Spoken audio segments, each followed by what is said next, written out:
Hello students, आज के इस लेक्चर में हम इलास्टिसिटी प्रत्यास्थता के बारे में बात करने वाले हैं। साथ ही साथ यहाँ पर अपन प्रतिबल और विकृति को परिभाषित करेंगे। हुक्स लॉ को यहाँ पर हम डिफाइन करेंगे। आपने देखा है कि जब रबड़ के एक टुकड़े पर आप बाह्य विरूपक बल लगाते हैं तो इसका आकार आकृति बदल जाता है और बाह्य बल हटा लेने पर ये अपने प्रारंभिक स्थिति को ग्रहण करने का प्रयास करते हैं। द्रव्यों का यह है गुण जिसके कारण वे बाह्य विरूपक बल हटा लेने पर अपनी प्रारंभिक स्थिति को ग्रहण करने का प्रयास करते हैं, प्रत्यास्थता कहलाता है। कहने का मतलब ये हुआ कि प्रत्यास्थ द्रव्यों का वह गुण है जिसके कारण डिफॉर्मिंग फोर्स जो है, विरूपक बल जो है हटा लेने पर पदार्थ अपने प्रारंभिक अवस्था में आने का प्रयास करते हैं। ऐसे पदार्थ प्रत्यास्थ पदार्थ कहलाते हैं और यह गुण प्रत्यास्थता कहलाता है। दूसरी तरफ आप देखते हैं कि कुछ पदार्थ जिन पर बाह्य विरूपक बल लगाने से उनकी आकार आकृति बदल जाती है और जब आप बाह्य विरूपक बल हटा लेते हैं तो ये अपनी प्रारंभिक स्थिति में आने का प्रयास नहीं करते हैं और ये गुण जो है वो आपका प्लास्टिसिटी कहलाता है। और ऐसे पदार्थ जो हैं वे प्लास्टिक पदार्थ कहलाते हैं। उदाहरण के तौर पर अगर आपके पास में एक मिट्टी का ढेला हो, इसको अगर दबा दिया जाए तो ये टूट जाता है। इसी प्रकार से आपके पास में एक चौक का टुकड़ा हो, उसको दबा दिया जाए तो ये टूट जाता है और अपनी प्रारंभिक स्थिति में आने का प्रयास नहीं करता है। इसी प्रकार से अगर आपके पास में वैक्स या मोम का एक टुकड़ा हो, उसको दबा दिया जाए तो ये भी आपका डिफॉर्म हो जाता है, परमानेंटली डिफॉर्म हो जाता है और प्रारंभिक स्थिति में आने का प्रयास नहीं करता है। तो यह गुण आपका प्लास्टिसिटी और इस प्रकार के पदार्थ जो हैं वो आपके प्लास्टिक पदार्थ कहलाते हैं। एक आपके रिजिड बॉडीज होते हैं। रिजिड बॉडीज़ कौन से होते हैं? ऐसे बॉडीज जिन पर एक्सटर्नल फोर्स लगाने से इनकी शेप और साइज में कोई खास चेंज नहीं होता है, तो ऐसे बॉडीज को अपन रिजिड बॉडीज कहते हैं और ये इनकी प्रॉपर्टीज जो है वो रिजिडिटी कहलाता है। उदाहरणार्थ अगर आप पे एक दीवार पे बल लगाएं तो यहाँ पर आकार आकृति में कोई परिवर्तन नहीं होता है, या डस्टर पे एक बल आप लगा दें तो इससे भी इसकी आकार आकृति में कोई परिवर्तन नहीं होता है। तो ये वाली बॉडीज जो है वो रिजिड बॉडीज हैं। जनरली जो आपकी रिजिड बॉडीज होती हैं वो आपकी ठोस पदार्थ की होती हैं और बाह्य बल लगाने से इनके आकार आकृति में कोई विशेष परिवर्तन नहीं होता है। Explanation of elasticity bye atomic model. यहाँ पर अपन प्रत्यास्थता का जो कारण है उसको जानने का प्रयास करेंगे। We now that matter consist of atoms arranged into molecules. कोई भी मैटर आपका है वो आपका मॉलिक्यूल से बना है और मॉलिक्यूल्स जो है वो एटम से बने हैं और जो आपके मॉलिक्यूल्स हैं उनको इंटर एटमिक फोर्स जो है वो आपके साथ में होल्ड करते हैं, बांधे हुए रखते हैं। मीन्स जो आपका मैटर होता है उसमें जो मॉलिक्यूल्स होते हैं उनको अंतराण्विक आकर्षण बल जो है वो एक दूसरे से बांधे हुए रखते हैं। We also know that those attractive force don't pull the molecules completely on top of each other. Means जो आपके अंतराण्विक आकर्षण बल हैं वे इन मॉलिक्यूल्स को एक दूसरे के पास लाकर और या एक दूसरे के ऊपर तक ला करके नहीं रख पाते हैं। मीन्स बहुत नज़दीक नहीं ला पाते हैं। अगर आप किसी सॉलिड को पुश करते हैं, अगर आप किसी सॉलिड को दबाते हैं तो आप देखते हैं कि ये वापस एक बल लगाता है और यानी जब इनके मॉलिक्यूल्स को बहुत पास लाया जाता है तो यहाँ पर एक प्रतिकर्षण बल भी काम करता है जो कि इनको दूर की ओर धकेलता है।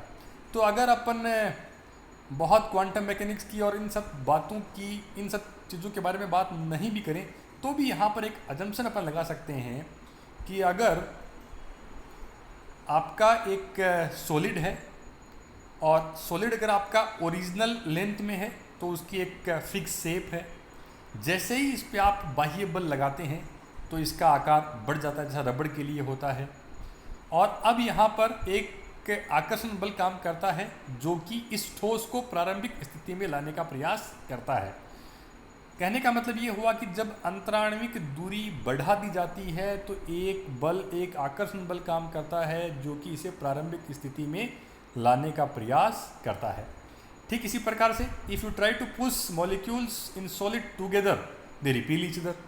इसी प्रकार से अगर एक रबड़ को आप दबा दें तो इससे अंतराण्विक दूरी कम हो जाएगी और अब रबड़ के अणु के मध्य इस प्रकार से बल काम करेगा जो कि पुनः इसे प्रारंभिक स्थिति में लाने का प्रयास करेगा। यानी यहाँ पर एक प्रतिकर्षण बल काम करता है जो कि पुनः इसे प्रारंभिक स्थिति में लाने का प्रयास करता है। तो यहाँ पर इस प्रकार से हम देखते हैं कि एक पदार्थ में जो आपके अणु हैं उन अणुओं के मध्य एक बल काम करते हैं और ये बल आपके आकर्षण या प्रतिकर्षण प्रकृति के हो सकते हैं। यहाँ इन अंतराण्विक बलों की तुलना हम स्प्रिंग बलों से कर सकते हैं। जैसा कि हम देखते हैं कि स्प्रिंग जब ओरिजिनल लेंथ में होती है तो यहाँ पर कोई बल काम नहीं करता है, बाह्य बल लगा करके इसकी लंबाई बढ़ा दी जाती है तो यह वापस प्रारंभिक स्थिति में आने का प्रयास करती है, एक आकर्षण बल लगाती है। बाह्य बल लगा करके इसकी लंबाई अगर कम कर दी जाती है तो यहाँ पर एक प्रतिकर्षण बल काम करता है जो कि पुनः इसे प्रारंभिक स्थिति में लाने का प्रयास करता है। तो इस प्रकार से हम कह सकते हैं कि एक पदार्थ में उसके अणुओं के मध्य लगने वाले जो बल होते हैं वे स्प्रिंग के बलों के सदृश या उनके तुल्य माने जा सकते हैं। इस प्रकार से एक पदार्थ की बात करें तो हम पदार्थ के प्रतिदर्श को इस प्रकार से दर्शा सकते हैं जहाँ पर उनके अणुओं के मध्य बल जो है वे स्प्रिंग के बलों के तुल्य हैं और इसके आधार पर आप आसानी से प्रत्यास्थता की व्याख्या कर सकते हैं। जब आप बाह्य विरूपक बल लगाते हैं तो यहाँ पर इन अणुओं के बीच की दूरी बढ़ जाती है, आकर्षण बल काम करते हैं जो कि इसे प्रारंभिक स्थिति में लाने का प्रयास करते हैं। ठीक इसी प्रकार से जब आप इसको दबाते हैं तो यहाँ पर अंतराण्विक दूरी कम हो जाती है, यहाँ पर प्रतिकर्षण बल कार्य करने लग जाते हैं जो कि पुनः इसे प्रारंभिक स्थिति में लाने का प्रयास करते हैं और यही आपका गुण जो है वो प्रत्यास्थता कहलाता है। यानी हमारे कहने का मतलब ये हुआ कि द्रव्यों का जो प्रत्यास्थता का गुण है वो उनके अंतर आणविक बलों के कारण पाया जाता है। प्रत्यास्थता और प्रत्यास्थता के कारण को जानने के बाद हम यहाँ पर प्रतिबल को परिभाषित करने का प्रयास करेंगे। ये एक आपका इम्पोर्टेंट टर्म है जिसको हम प्रत्यास्थता को समझने के लिए काम में लेते हैं। जैसे ही किसी वस्तु पर बाह्य विरूपक बल लगाया जाता है, डिफॉर्मिंग फोर्स हम लगाते हैं, तो इससे उसके आकार आकृति में परिवर्तन होता है और आकार आकृति में परिवर्तन होने पर बाह्य विरूपक बल के विरुद्ध आंतरिक प्रतिक्रियात्मक बल उत्पन्न हो जाते हैं और ये आंतरिक प्रतिक्रियात्मक बल इस ऑब्जेक्ट को प्रारंभिक स्थिति में लाने का प्रयास करते हैं। तो ये जो आंतरिक प्रतिक्रियात्मक बल हैं प्रति एकांक क्षेत्रफल पर, इनको हम स्ट्रेस या प्रतिबल कहते हैं। कहने का मतलब ये हुआ कि प्रति एकांक क्षेत्रफल पर कार्यरत आंतरिक प्रतिक्रियात्मक बल जो है उन्हीं को हम स्ट्रेस या प्रतिबल कहते हैं। सपोज कीजिए कि एक ऑब्जेक्ट हमारे पास है और उस पर हमने फोर्स F अप्लाई किया है, उसका एरिया A है, क्रॉस सेक्शनल एरिया A है, तो उसके लिए स्ट्रेस जो है, प्रतिबल जो है वो हो जाएगा आपका force upon area F upon A, क्योंकि प्रति एकांक क्षेत्रफल पर कार्यरत जो बल है वही प्रतिबल कहलाता है। अगर ऐसा यूनिट की बात करें प्रतिबल के, स्ट्रेस के, तो ये हो जाएगा force newton divided by area metre square, तो ये आपका न्यूटन पर मीटर स्क्वायर हो जाएगा। There are 3 types of stress. आपका जो स्ट्रेस होता है, प्रतिबल जो होता है, वो हम बल किस प्रकार से लगाते हैं इसके आधार पर 3 तरीके के होते हैं। पहला होता है आपका टेंसाइल और लॉन्जिट्यूडनल स्ट्रेस। अगर आप किसी वस्तु पर बल उसकी लंबाई के अनुदिश लगाते हैं तो लंबाई के अनुदिश बल लगाने से उसकी लंबाई में कमी या वृद्धि हो सकती है। उदाहरण के तौर पर यहाँ आप देख रहे हैं कि एक वायर आपके पास में है और इस वायर पर हमने एक बल लगाया है जिससे इसकी लंबाई में वृद्धि हो रही है। इसकी ओरिजिनल लेंथ जो है वो आपकी L है और इसकी लंबाई में परिवर्तन आपका डेल्टा L है। और यहाँ पर एक बल हमने F लगाया है, इसका अनुप्रस्थ काट क्षेत्रफल A है। तो यहाँ पर जो आपका प्रतिबल होगा वो आपका टेंसाइल स्ट्रेस या लॉन्जिट्यूडिनल स्ट्रेस कहलाता है। इसको हम अनुदैर्ध्य प्रतिबल कहते हैं। और संतुलन की स्थिति में जो आपका बाह्य बल है वो आंतरिक प्रतिक्रियात्मक बल के तुल्य हो जाएगा। जैसे ही आप यहाँ पर बाह्य बल लगा रहे हैं जिससे इसकी लंबाई बढ़ेगी, आंतरिक प्रतिक्रियात्मक बल उत्पन्न होंगे जो कि आपका लंबाई में परिवर्तन का विरोध करते हैं। ये आंतरिक प्रतिक्रियात्मक बल जो आपके हैं वो ऊपर की ओर लगेंगे और समय अवस्था में आंतरिक प्रतिक्रियात्मक बल बाह्य बल के बराबर हो जाएंगे। तो यहाँ पर आपका जो लॉन्जिट्यूडिनल स्ट्रेस है वो हो गया F/A। F जो है वो बाह्य बल और यही आंतरिक प्रतिक्रियात्मक बल के इक्वल हो गया। और अगर आपने यहाँ पर m द्रव्यमान की वस्तु लटकाई है तो बाह्य बल mg हो जाएगा। और अगर इस तार की रेडियस r है तो इसका अनुप्रस्थ काट क्षेत्रफल πr² हो जाएगा। तो ये आपका mg/πr² हो जाएगा। सो इस तरीके से आप अनुदैर्ध्य प्रतिबल को परिभाषित करते हैं। जब बल वस्तु की लंबाई के अनुदिश लगाया जाता है तब प्रति इकांक क्षेत्रफल पर उत्पन्न होने वाला आंतरिक प्रतिक्रियात्मक बल ही अनुदैर्ध्य प्रतिबल कहलाता है। दूसरा यहाँ पर हमारे पास है वॉल्यूम स्ट्रेस, आयतन प्रतिबल।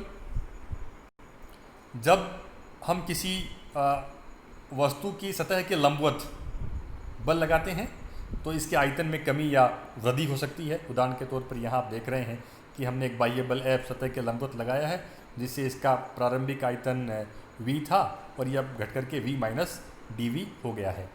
तो ये जो आयतन में परिवर्तन है जिसकी वजह से आपके अंतराण्विक जो दूरियां हैं वे कम हो जाएंगी, आंतरिक प्रतिक्रियात्मक बल उत्पन्न होंगे जो कि इस परिवर्तन का विरोध करेंगे। और प्रति एकांक क्षेत्रफल पर लगने वाला आंतरिक प्रतिक्रियात्मक बल जो है वही आपका वॉल्यूम स्ट्रेस या आयतन प्रतिबल कहलाएगा।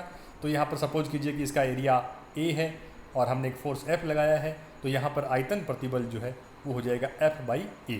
और फोर्स पर यूनिट एरिया तो इसको आप dP से, चेंज इन प्रेशर से लिख सकते हैं। सपोज कीजिए कि पहले प्रेशर P था और आपने एक एक्स्ट्रा प्रेशर एक्सर्ट कर दिया जिससे यहाँ पर एक प्रतिबल उत्पन्न हुआ जिसको हम आयतन प्रतिबल कह रहे हैं। तीसरा, शियर स्ट्रेस। जब किसी वस्तु की एक सतह को नियत रखते हुए उसकी विपरीत सतह पर स्पर्श रेखीय बल लगाया जाता है तो इससे उसकी आकार आकृति बदल जाती है। आप यहाँ पर देखिए कि हमने इस सतह को नियत रखा हुआ है, ऊपरी सतह पर एक स्पर्श रेखीय बल हमने इस दिशा में यहाँ पर लगाया है जिससे वस्तु की आकार आकृति बदल रही है। तो यहाँ पर जो आपका प्रतिबल उत्पन्न होता है उसको हम अपरूपण प्रतिबल या शियर स्ट्रेस कहते हैं।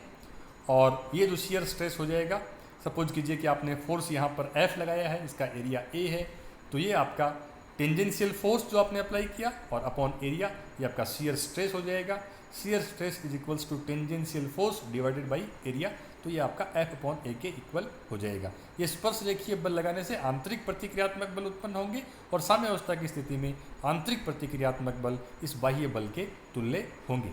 तो एक आपका तीसरे प्रकार का प्रतिबल होता है जिसको हम अपरूपण प्रतिबल या शियर स्ट्रेस कहते हैं। स्ट्रेन, जब किसी वस्तु पर बाह्य बल लगाते हैं तो उसकी आकार आकृति बदल जाती है और आकार आकृति में होने वाला जो आनुपातिक परिवर्तन है उसी को स्ट्रेन या विकृति कहते हैं। It is defined as the change in dimension per unit original dimension.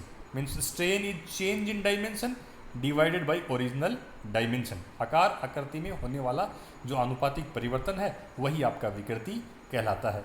यहाँ पर चेंज इन डायमेंशन और ओरिजिनल डायमेंशन जो होंगे इनके यूनिट सेम होंगे, इसलिए स्ट्रेन जो है उसका कोई यूनिट नहीं होता है। स्ट्रेन हैज नो यूनिट, और कोई यूनिट नहीं है इसलिए इसके कोई डायमेंशन भी नहीं होते हैं। तो स्ट्रेन विकृति जो है वो आपकी एक मात्रकहीन और विमाहीन राशि होती है।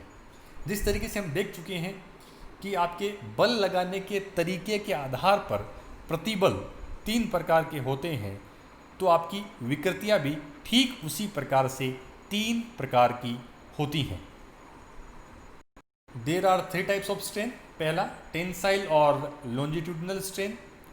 जब आप बल लंबाई के अनुदिश लगाते हैं तो यहाँ पर लंबाई में परिवर्तन और प्रारंभिक लंबाई का अनुपात जो है वो आपका लॉन्जिट्यूडिनल स्ट्रेन या अनुदैर्ध्य विकृति कहलाता है, या इसको हम तनन विकृति भी कह सकते हैं। अगर लंबाई में वृद्धि हो, लंबाई में कमी होगी तो उसको हम संकुचन विकृति कहेंगे। यहाँ पर आप देख रहे हैं कि एक बल लगाया जा रहा है जिससे लंबाई में वृद्धि हो रही है।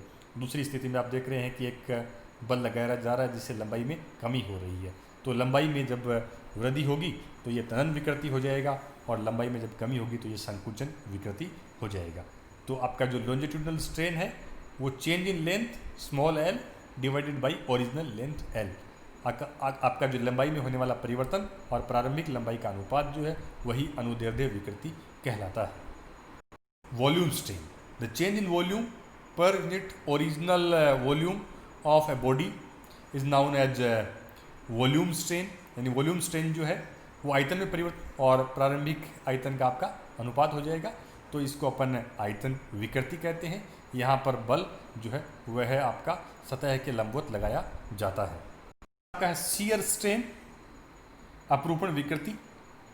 जब एक सतह को नियत रखते हुए दूसरी सतह के स्पर्श रेखीय दिशा में बल लगाया जाता है तो दूसरी सतह आगे की ओर बढ़ जाती है। यहाँ पर जो आपका आकृति में होने वाला जो अनुपातिक परिवर्तन है उसको हम अपरूपण विकृति कहते हैं। सपोज कीजिए कि यहाँ पर लंबाई L है और ये बल लगाने से यहाँ पर आपका ऊपरी सतह जो है वो दूरी x से विस्थापित हो जाती है, तो शियर स्ट्रेन जो है आपका वो हो जाएगा x/L। और यहाँ पर आप देख सकते हैं कि ये जो है वो आपका यहाँ टेन थीटा के इक्वल हो जाएगा। टेन थीटा जो है वो आपका डिस्प्लेसमेंट जिसको हमने x से रिप्रेजेंट किया है यहाँ पर, और ये आपकी लंबाई जो है वो L है, तो ये आपका टेन थीटा हो जाएगा, या टेन फाई इसको आप कह सकते हैं। Tan phi is equals to phi, small values के लिए ये आपका x/L के इक्वल हो जाएगा। तो इसको हम अपरूपण विकृति कहते हैं। Hooke's law. रॉबर्ट हुक एक साइंटिस्ट थे और इन्होंने प्रत्यास्थता से संबंधित कई प्रयोग किए। इन प्रयोगों के आधार पर अपना एक नियम दिया जिसे हम हुक्स लॉ कहते हैं। इन प्रयोगों के आधार पर इन्होंने देखा कि प्रत्यास्थता सीमा में आपका जो प्रतिबल होता है वो विकृति के समानुपाती होता है। Within elastic limits stress is directly proportional to the strain. Elastic limit क्या होता है इसके बारे में हम बाद में बात करेंगे। So stress is proportional to the strain. Stress और स्ट्रेन जो है वो आपके प्रोपोर्शनल होते हैं, प्रतिबल विकृति के समानुपाती होता है। या आप लिख सकते हैं कि stress is equals to E into strain, यानी प्रतिबल जो है वो ई गुणा विकृति हो गया। यहाँ पर ई जो है एक समानुपातिक स्थिरांक है जिसे हम मॉडुलस ऑफ इलास्टिसिटी कहते हैं। ये आपका प्रत्यास्थता गुणांक कहलाता है। तो यहाँ से प्रत्यास्थता गुणांक हो जाएगा स्ट्रेस अपॉन स्ट्रेन, यानी प्रत्यास्थता गुणांक जो है वो प्रतिबल और विकृति का अनुपात है। और अगर आप यहाँ पर देखें तो इसका एसआई यूनिट की अगर हम बात करें तो स्ट्रेस बात कर चुके हैं, प्रतिबल जो है उसकी आपकी जो यूनिट है वो न्यूटन पर मीटर स्क्वायर होती है, और विकृति जो है विमाहीन राशि है। तो आपका मॉडुलस ऑफ इलास्टिसिटी जो है प्रत्यास्थता गुणांक जो है उसकी विमा न्यूटन पर मीटर स्क्वायर, उसका मात्रक जो है न्यूटन पर मीटर स्क्वायर हो जाएगा। और अगर आप यहाँ पर विमा को फाइंड आउट करें तो ये आपका m1 L-1 और आपका T-2 के इक्वल हो जाएगा। तो आपका हुक्स लॉ जो है वो स्ट्रेस और स्ट्रेन में रिलेशन जो है उसको एक्सप्लेन करता है, और साथ ही आपका जो प्रत्यास्थता गुणांक है मॉडुलस ऑफ इलास्टिसिटी उसको डिफाइन करता है।